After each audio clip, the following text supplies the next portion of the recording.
The case of Carlos Elver Antunes, a 16-year-old reported missing by the Augusta County Sheriff's Office, has sparked outrage and controversy on social media. The Sheriff's Office posted on Facebook asking for the public's help in locating Carlos, whom they described as a runaway.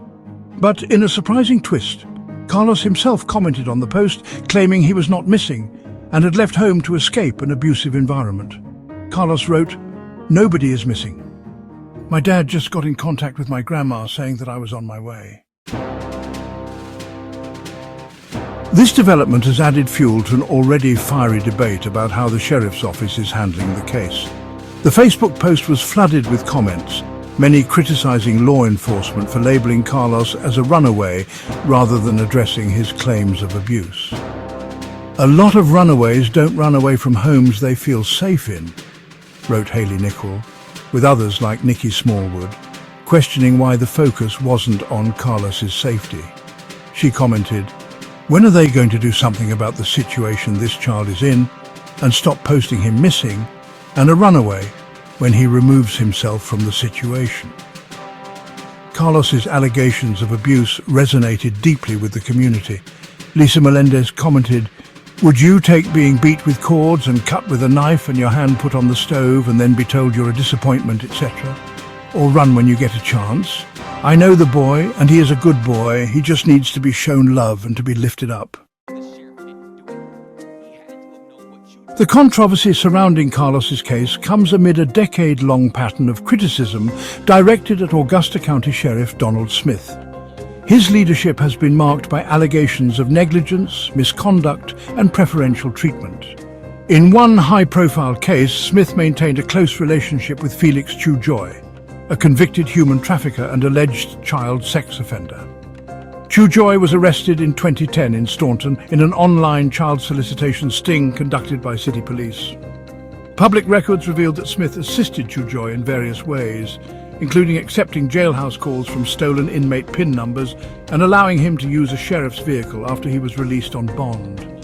The sheriff has also faced accusations of refusing to participate in a human trafficking task force with a near-perfect conviction rate, raising questions about his commitment to protecting victims. Critics argue that these controversies highlight a culture of mismanagement under Sheriff Smith's leadership. Reports of violent behavior by deputies, mishandling of evidence, and allegations of racial bias have only deepened public distrust. In Carlos's case, commenters have expressed outrage at the apparent lack of urgency in addressing his allegations. "Maybe someone needs to go talk to him," wrote Alicia Harlow. "He says he has proof, so maybe charges need to be placed on those responsible." Others, like Kristin Silverio, pointed to broader systemic failures. "He left an abusive situation, physical and mental, and he talked to cops and CPS. Not sure why they still have him as a runaway. There's been a safety plan made, but I'm not sure if he will be safe, as they have returned him to a family member who was complacent with abuse. If something happens to this boy, I hope ACSO and Valley Social Services are ready for the repercussions." Carlos's willingness to speak out directly on the sheriff's post has galvanized support from the community. Many have praised him for his bravery, with Lorena Stauffer writing, "I was that runaway running from Alot when I was a kid. I hope life is so much better for you now, Carlos. Be strong and know that people believe you." As the community demands answers, this case represents a pivotal moment for Sheriff Donald Smith and his office.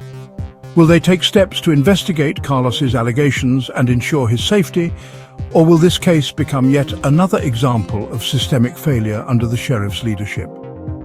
Breaking Through News will continue to follow this developing story. To stay updated on the latest crime and justice news, subscribe to Breaking Through News on the Newsbreak app or at breakingthrough.com.